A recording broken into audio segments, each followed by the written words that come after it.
Welcome to the Deep Dive. This is a brand new deep dive from the podcast AI Unraveled. That's right. AI Unraveled is created and produced by Etienne Newman. He's a senior engineer and a passionate soccer dad up in Canada. And hey, if you find what we talk about valuable today, please do us a solid, like and subscribe to AI Unraveled over on Apple Podcasts. Yeah, it really helps us keep digging into this stuff for you. So today we're jumping into a pretty dense stack of sources. It's basically a daily chronicle of AI innovations from July 4th, 2025. And our mission really is to pull out the key bits, those important nuggets of knowledge, the surprising insights, give you a shortcut, A shortcut to getting up to speed on just how fast AI is moving, because wow, it is moving fast. Oh, absolutely. The scale, the daily impact, it's kind of mind-boggling. Yeah, we're covering everything today, from like your personal rights online Yeah. to actual medical miracles, even these huge societal projects. You're going to hear some stories that really show how AI is changing things, sometimes in ways you wouldn't expect. Yes. And actually, for anyone listening who gets inspired by this, maybe wants to, boost their career, get certified in AI, Etienne Newman has put together some fantastic AI certification prep ebooks and audiobooks. They're all on djamgate.com. Right, we'll have the links in the show notes. Makes it super easy to find if you're interested in taking that next step. Exactly. Okay, so let's dive in. Let's start with how AI is hitting close to home. Your personal world rights, interaction, identity. First stop, Denmark. Yeah, Denmark's doing something really interesting. Their parliament is advancing this legislation. It's pretty groundbreaking, actually. Okay, what's the core idea? Well, basically, it gives citizens copyright control over their own image, their voice, their likeness, specifically aimed at fighting deepfakes. So like my face, my voice, it's legally mine, even in AI stuff. That's the idea. Yeah. And it's not just about money, though. That's part of it. The sources point to this alarming stat. Deepfake fraud shot up 3,000% in 2023. 3,000%. Wow. Yeah. It highlights this huge vulnerability, right, where digital trust meets personal identity. So Denmark's move, it's more than just a legal tweak. It's like a foundational step. Towards defining what? Digital personhood in this AI age. Exactly. It could set a precedent everywhere. Yeah. It's kind of a battleground for our digital selves, really. That feels massive. So, okay, practically speaking, if someone makes a deep fake of me, I can demand they take it down. Yep. Demand removal, potentially seek payment if it was used without permission, and the platforms. They could face some serious fines if they don't act. What about things like satire? Ah, good question. The sources say satire and parody are still okay, but, and this is key, they have to be clearly labeled as AI generated. That makes sense, especially when you hear that AI voice cloning now only needs, 3 seconds of audio? Just 3 seconds, and businesses are losing hundreds of thousands to this fake media stuff. It really makes you wonder how fast other places, maybe the EU, might jump on this bandwagon. It does. It feels like something that's needed. So switching gears slightly, but still in that personal interaction space, Meta. Facebook, Instagram, right. What are they up to? They're experimenting, playing around with AI chatbots that actually start conversations proactively. Oh, okay. So instead of me messaging a bot first, the bot messages me. Potentially, yeah. It's a big shift from just waiting for users. They're working with a data labeling firm, Aligner, to develop these bots. How do they work? Can they, remember stuff? Apparently, yes. They can remember past chats, keep consistent personas. But there are rules. A bot can only initiate within 14 days of you contacting it last, and only after 5 prior messages have been exchanged. Okay, some guardrails there. Still, proactive AI. One of the sources mentioned treading lightly, right? Yeah, exactly. Because, while it could seem more human for a bot to reach out first, It could also get really annoying really fast. right, cringy and spammy was the phrase used. We all know those email inboxes. Tell me about it. But still, you can see how this could change things. User engagement, customer service, even just social norms online. And Meta sees dollar signs, presumably. Oh, for sure. Oh. Court documents apparently showed they could project these generative AI products could pull in $2 to $3 billion in revenue by 2025. Wow. Okay. So connecting these two things then. Denmark protecting your digital self. Meta wanting its AI to talk to you first. Yeah, what does all this mean for you? For your privacy, your sense of identity online, how you even interact day to day? It's a huge shift. Really makes you think about where the lines are, doesn't it? It really does. We need to constantly reevaluate those digital boundaries. Absolutely. And look, if hearing about this stuff makes you want to get involved, maybe start building things yourself. Hmm. That's where Etienne Newman's toolkit comes in handy. It's called the AI Unraveled Builders Toolkit. What's in it? It's got AI tutorials, PDFs, audio, video, plus AI and machine learning certification guides. Really helps you get started with actually building with AI. Sounds useful. Yeah. And again, links for that are right there in the show notes. Easy peasy. Cool. Okay, let's pivot now. Let's talk about some really life-altering applications, from making babies to keeping streets safe. This first one, it's just incredible. It really is something. The sources tell this story of a couple. They struggled with infertility for, get this, 18 years. 18 years. I can't even imagine. Right. Nearly 2 decades. And they finally got pregnant thanks to AI-powered sperm analysis. AI helped them conceive? How? Doctors at Columbia University used this AI system. It's called STAR. STAR. Okay. And this system, STAR, it scanned 8 million microscopic images. Oh. 8 million in less than an hour. Whoa. And it found 44 viable sperm cells. In a man with severe infertility, the condition's called azoospermia, basically almost zero sperm count. And humans couldn't find them. Human technicians had looked for 2 days and found nothing. AI did it in under an hour. It just shows the power of AI in discovery in finding that needle in a haystack. That is genuinely astonishing. Life-changing for that couple. Absolutely. And it raises this big question about accessibility, right? Fertility rates are dropping globally. IVF is super expensive, like $15,000 to $30,000 a cycle, sometimes more. And it doesn't always work. Yeah, it's a huge barrier for so many people. So this STAR system, right now it's only at Columbia, but the estimated cost is around $3,000. Okay. Still significant, but way less than IVF. Exactly. So the hope is that AI systems like this could make fertility solutions more affordable, more accessible, offer real hope to millions. It's a huge milestone for AI in reproductive medicine. Truly amazing. Okay, from creating life to protecting it, AI in public safety.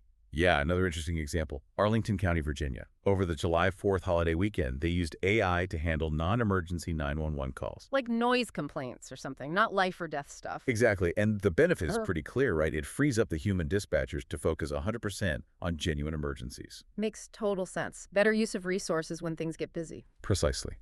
It shows local governments are looking at AI not just for efficiency, but as a real tool to boost public safety. A direct impact on people's lives. And the applications keep coming. Environmental safety, too. Nuclear safety, specifically. Scientists used AI to discover a totally new material, a porous compound. And what does it do? It's incredibly good at capturing radioactive iodine, like exceptionally efficient. That sounds important for, like, nuclear waste or accidents. Huge implications there for nuclear safety protocols, environmental cleanup. It shows AI-driven materials, science tackling problems that seemed, well, almost unsolvable before. So these examples, fertility, 911 calls, radioactive material, they really drive home how AI can have a direct positive impact, right? Absolutely. On human lives, on society's well-being, it's not just abstract stuff anymore. Definitely not. And speaking of impact, if you're looking to make your impact felt in this field, getting certified is a great way to do it. Right. Which brings us back to Etienne Newman's resources on djamgate.com. Those AI certification prep ebooks and audiobooks you mentioned. Yeah, they cover some big ones. They do. Like Azure AI Engineer Associate, Google Cloud Generative AI Leader Certification, AWS Certified AI Practitioner, Azure AI Fundamentals, Google Machine Learning, a whole range. So really practical stuff for career advancement. Exactly. Boost your career, get recognized. Links, again, are in the show notes. Worth checking out. Good stuff. All right, let's zoom out now. Look at the really big picture stuff, how AI is shaping its own future. We're talking the race for safe AGI national projects. First up, Ilya Sutskever. Ah, yes. Ilya Sutskever, co-founder of OpenAI, key architect behind GPT models. He's launched a new company, What's called? Safe Superintelligence, Inc., or SSI. Safe Superintelligence. Okay, the name says a lot. It really does. The company's sole focus, according to them, is building provably safe and controllable AGI, artificial general intelligence. So not just building AGI, but building safe AGI. That's the mission. That's the entire mission. His departure from OpenAI, this new venture. It really highlights the intensifying competition for top AI talent, especially after Meta tried and failed to buy some other startups. Right. So SSI is positioning itself as the safety-first player in the AGI race. Seems like it. Aiming to lead ethically while everyone else is rushing ahead. It's a really strategic move. could definitely influence where AI development goes from here. Interesting. And on that theme of large-scale efforts, there's also talk of an AI Manhattan Project. Yeah, that comparison keeps popping up. Experts are calling for basically a coordinated government-backed push. Like the original Manhattan Project for the atomic bomb, but for AI? Kind of. The idea is to accelerate AI development, but do it responsibly, with government oversight and funding. What would that even look like? Has anyone crunched the numbers? Well, research lab Epoch AI did an analysis. They reckon a U.S.-led project like this could achieve a 10,000 times increase in AI training scale over GPT-4. 10,000x. By Yeah. when? By 2027. That's their projection. They modeled it on things like the Apollo program, strong government lead, private sector The involvement. scale must be immense. Oh, yeah. They're talking investment levels similar to the peak of the Apollo program, enough to fund something like 27 million GPUs. 27 million GPUs. Wow. The power requirements alone. Exactly. They suggest maybe using the Defense Production Act. There's definitely growing momentum for some kind of big, centralized AI initiative. Mm-hmm. The U.S.-China Economic and Security Review Commission recommended something similar, balancing innovation, security, and, existential safety. It's a massive undertaking to think about. But then, sort of on the flip side of all this investment, we're also seeing job cuts. Yeah, that's the paradox, isn't it? Microsoft is a prime example. Record investment in AI, but they just announced potentially 9,000 more job cuts. On top of previous cuts. It really underscores this deep restructuring happening across the whole tech sector. So shifting away from older roles towards AI-first workflows. That's the term being used. It's creating huge opportunities, no doubt. But also, understandably, a lot of anxiety for the workforce. Yeah, you can see both sides. So when you put it all together, the push for safe AGI, these massive national project ideas, the job market shifts. It really hammers home how profoundly AI is reshaping, well, everything. Our collective future. Absolutely. And it's happening so fast. Our sources from just that one day, July 4th, had even more stuff. Just quick hits, rapid fire innovations. Right, like Together AI open sourcing something called Deep SWE. What's that? It's a coding agent, apparently getting state-of-the-art results. SOTA, setting new benchmarks for how AI can automate complex software development. Okay, AI writing better code. What else? Higgsfield introduced Soul in Paint. It's an image editing tool, but it gives really fine-grained control, and then you can animate those edits seamlessly into video. Whoa, more power for visual creators then. Definitely. And Riplet released Dynamic Intelligence, makes their coding assistant tools smarter, better context, better reasoning. So better AI coding buddies. Pretty much. And xAI's Grok chatbot. Updates reportedly include a games option. Like the AI makes games for you. Or plays them. Maybe both. Details are thin, but Grok 4, the next big version, is apparently expected next week. So we might find out soon. Huh, okay, one more. Yeah, ByteDance researchers, the TikTok folks released X Unimotion. It animates still photos with incredibly realistic full-body motion. Hands, face, everything. Okay, that's slightly creepy, but impressive. Right. It's just constant innovation every single day across so many different areas. It really is. We've covered so much today, from like fundamental rights online to literally saving lives to mapping out the future of intelligence itself. It's a lot to take in. Staying informed feels less like a choice and more like a necessity these days. Totally agree. It's crucial just to navigate the world that's unfolding around us. And maybe the thought to leave everyone with today is this. Yeah. What does it actually mean? For us as individuals, for society as a whole, when AI stops being just a tool we use. And becomes more like an active participant. Yeah, exactly. An active participant in our lives.